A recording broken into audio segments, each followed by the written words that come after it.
Okay, let's kick off this explainer by acknowledging a very specific kind of panic. You know the one. You're walking down the grocery store aisle, you pick up a totally harmless-looking package of marshmallows, or maybe just a daily vitamin, and you flip it around to read the back. And bam, there it is, a vague, single-word ingredient label that just says gelatin. For a lot of Muslim consumers, that one little word instantly sets off alarm bells. Is it safe? Is it prohibited? Well, today we're going to solve this mystery together by investigating a very specific variation of this ingredient that literally changes all the rules. So this brings us to the ultimate mystery of our investigation today. We all know the general rules about standard gelatin, right? But what happens when the source is the sea? Is fish gelatin halal, meaning totally permissible, or is it haram, meaning forbidden? This is the exact question that leaves so many consumers in a constant state of doubt, always second-guessing their purchases.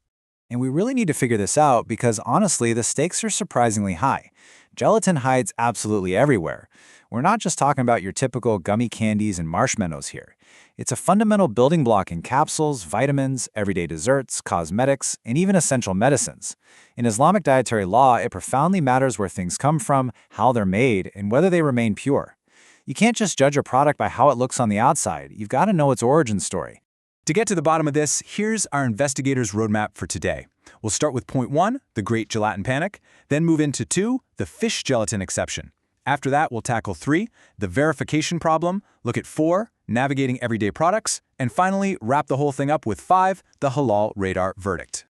All right, let's dive right into section 1, the Great Gelatin Panic, and why just one word causes so much doubt.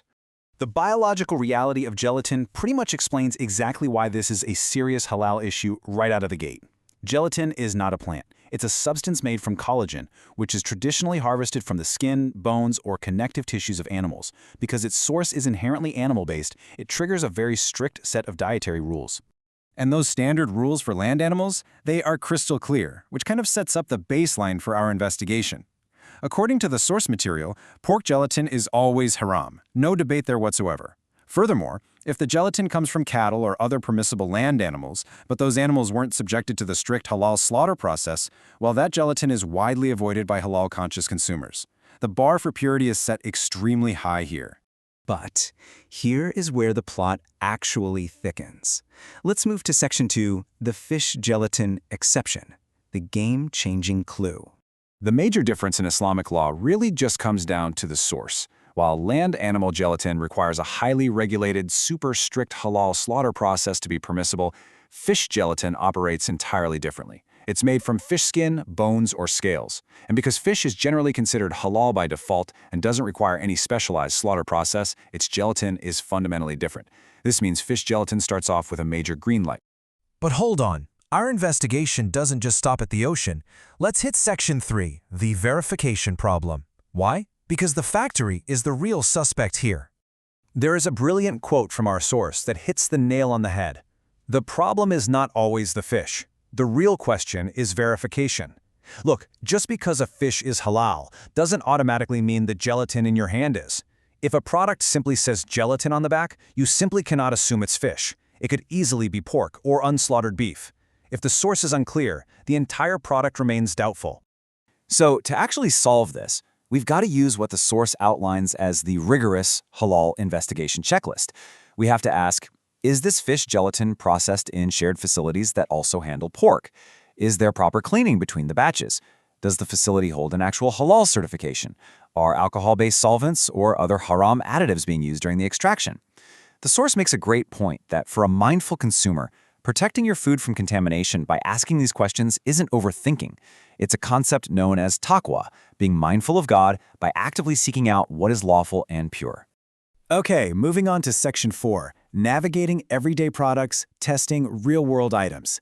It's time to apply these strict verification rules to the actual stuff sitting in your bathroom cabinets and kitchen pantries right now. This highlights a massive blind spot for a lot of shoppers. Let's say you find a vitamin, and the label proudly confirms the capsule is made from fish gelatin. Awesome, right? But wait a second. What's actually inside the capsule? You still have to verify the rest of the formula for hidden alcohol, enzymes, glycerin, or stearates. A halal capsule shell doesn't automatically make the liquid inside it halal. And guys, the exact same trap exists for gummies and desserts. Even if you verify the fish gelatin, you still have to watch out for alcohol and artificial flavorings, non-halal colorings, and cross-contamination. You really have to investigate the whole product, not just one single ingredient. Well, the evidence is in. Let's wrap this up with Section 5, the Halal Radar Verdict. Case closed. According to all the analysis we've just explored, here is the definitive, authoritative ruling from the source material. Fish gelatin is considered halal, because fish gelatin comes from a generally halal source, but it must be clearly identified and free from haram contamination. It's a perfectly balanced verdict. It acknowledges the inherent permissibility of the fish, but places a very firm boundary that it absolutely must be genuine, unmixed with forbidden ingredients, and explicitly labeled so there is zero guesswork involved. So how do you actually put this into practice? Here are 3 super actionable steps you can take to be your own investigator the next time you're shopping. Step 1, check the label. It must specifically say fish gelatin, marine gelatin, or carry a halal certification logo. Never assume vague labels are safe. Step 2, check the full ingredients. Look way beyond just the gelatin for alcohol, pork derivatives, or any unclear additives in the rest of the product.